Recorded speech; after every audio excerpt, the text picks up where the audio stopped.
LaRue Baker. I'm so excited to talk to you because you've got a story that a lot of people don't know about in East Tennessee. I call you one of those, the heartbeats of East Tennessee. We don't know you're here working, but you're pumping away.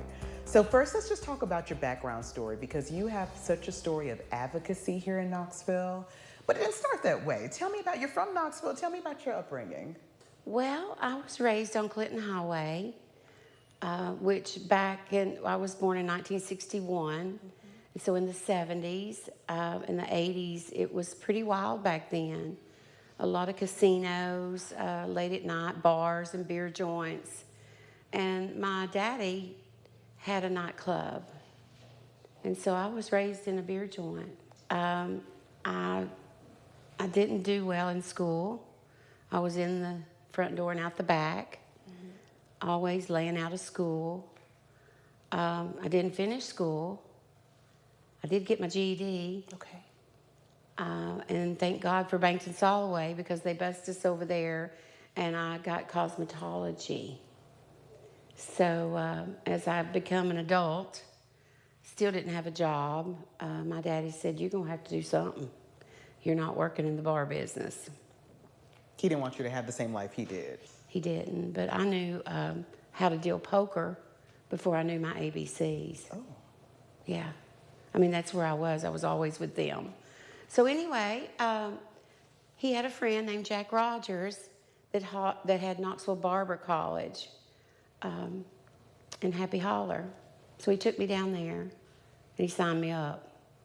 And so here I went. So I'm grateful for that because I went to school with VA loan people. I went to school with alcoholics and addicts. It was a barber school that had grants for the less fortunate. It wasn't a fancy school. Jack Rogers was a good man. He helped people. Yes. So I had been raised in a beer joint, used to all that gambling, and then winded up in the barber school with all this. And then I started meeting people, you know, that really was different than what I was used to. As far as the veterans and all this, it was, you know, they had medications. I mean, I had never seen like. So we started cutting hair. That was after cosmetology. Now I'm going to barber school, right? Okay. So we get there and we come out of barber school, barely, and we go to work. Jack got me a job at the Even Cut at Cedar Bluff.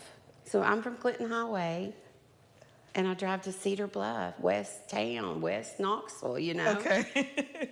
Yeah, I mean. You felt like you were doing something. It was like, in 1982, so, you know, it isn't like it is now where people go everywhere.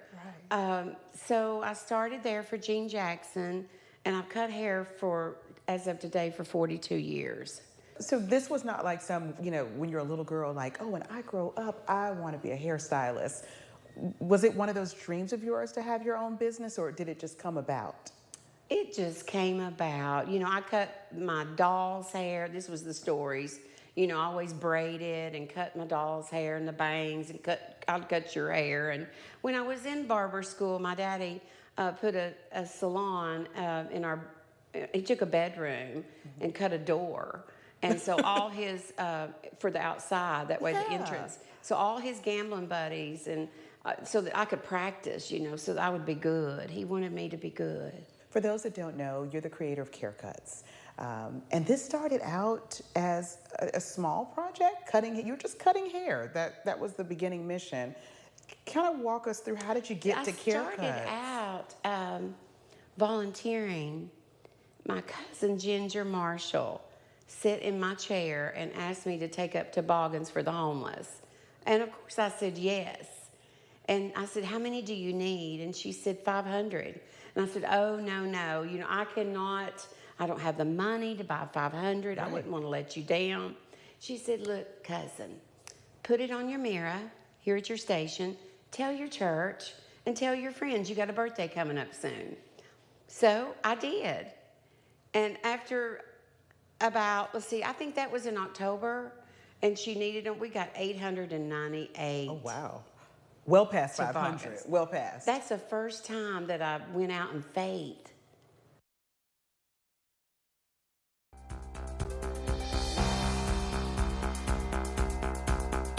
Little did I know, Maxine Raines, that was the founder of the Lost Sheep Ministry that fed under the bridge every Wednesday. They still do. Her honor and memory still lives and lives in me. We got the toboggans, and Ginger called and she said, I'm going to come pick them up. And I was like, no, you're not. Where do they go? I wanted to be part of the next step. That's right. And so did my husband and all of our friends. So then I realized that they got clothing weekly, but it was always used. So what these new toboggans were about was Christmas. They put them in a bag. So not only was I taking up toboggans, someone else was taking up socks and shoes and sweatpants and sweatshirts. So that they would have, and scarves and gloves. Outfit, a whole clean outfit. She wanted to give them a whole clean outfit. And so I didn't get to be part of the sorting, but I did go Christmas dinner that Wednesday that they celebrated, and they got their gifts.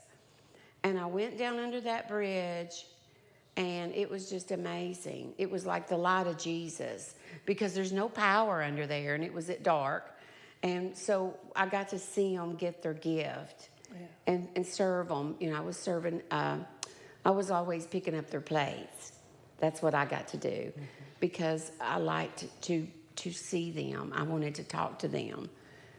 Yeah. What was that first I mean, the first time that you're immersed in an environment like that where you see people who don't have, what was going on in your mind to see the way they were living? I saw that they were dirty. And it's not too much to ask to get clean. They were dirty and they were hungry. So Joe got sick, and Maxine called us all in for a meeting, included me. And so I was like, okay. She said, Marty, I need you to take over Ginger's position. And I was like, I can't. I have to work. And she said, you can. And I said, I can't. Well, I went home, told my husband. It was like telling Jesus Christ no. I mean, it was an awful feeling. And my husband said, just go back. Just keep going back.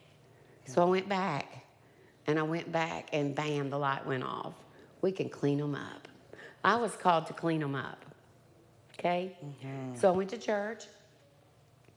I said, please, pray for me. I want to cut hair for the homeless.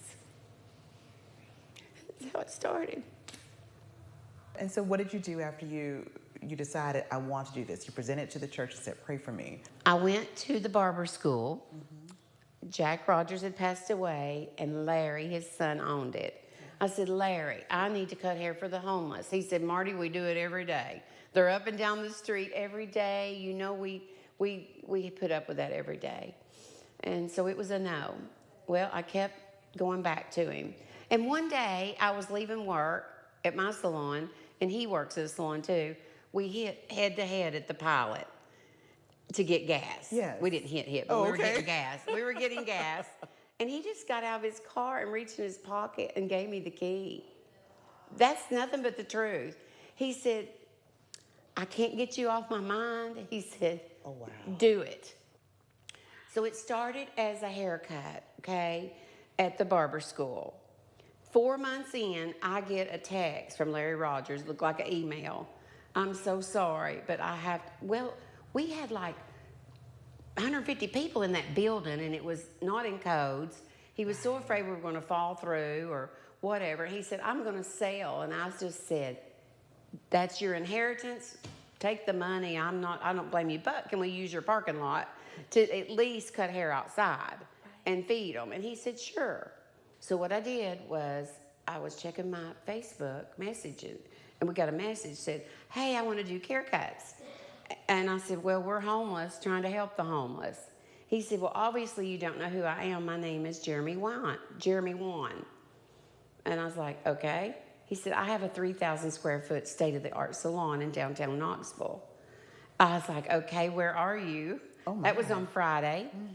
Me and Jeanette Bergen, that believes in me, has believed in me since day one. She's on my board. She went with me to meet Jeremy. And he gave us the key.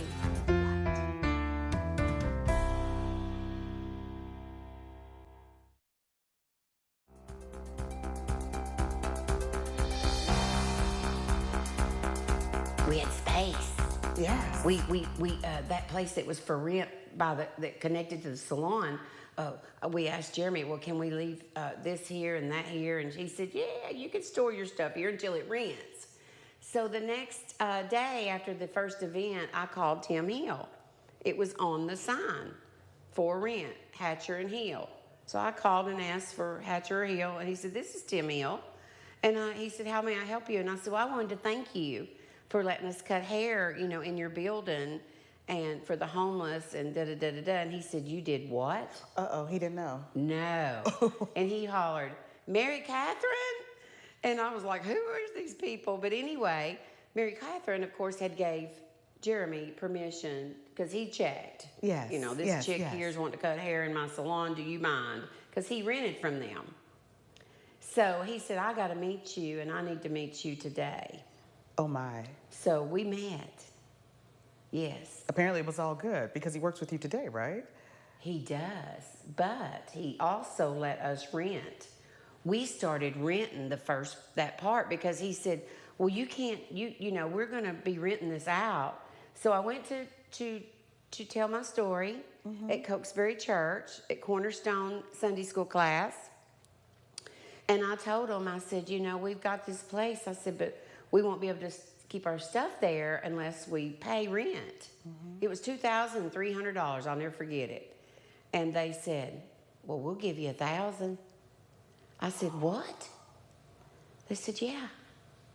So then we got other people that committed to a monthly thing. And so we paid the lights, paid the water. And we were there for 3 years, renting from Hatcher and Hill, the front spot. Yes. But we also had the salon. In the meantime, one of my other board members, Don Epperly, had rented the place next door that was an old garage. And we were storing stuff down there. So we just moved down to the old garage. Never missing a beat. Never missing a beat. So we started serving them down there, cutting hair out in the parking lot, da-da-da-da-da, and COVID hit. And nobody knows. Nobody knows what it is, what we're doing. But I knew one thing. The homeless were the least of us. And they were scared too. It was such a shock to everybody, even the mayor, all the leaders. We didn't know what to do. Right. They wouldn't let us feed the homeless. They just didn't know. So we all had to stop, right? Right. So I stopped, and I came back, and we went every Sunday, not once a month, because we weren't cutting their hair. Right. They were dehydrated. They were starving to death. They were begging for socks. They were begging for a tampon. They were begging for just wipes to wipe their face. Who are you? Where did you get all this passion from? It's what we're supposed to do, honey. It's what I'm called to do. God's called me to do it, and there's many more like me. Many more, especially my husband. We have the same heart. There's a lot of people out here that have the same heart. They go to volunteer at these ministries, and you got to go to meetings. You got to give blood. You don't have to do no meetings with CareCuts. You just sign up, Genius, on our website, and you click when you want to come, or even if you don't sign up, you can come. It's a church.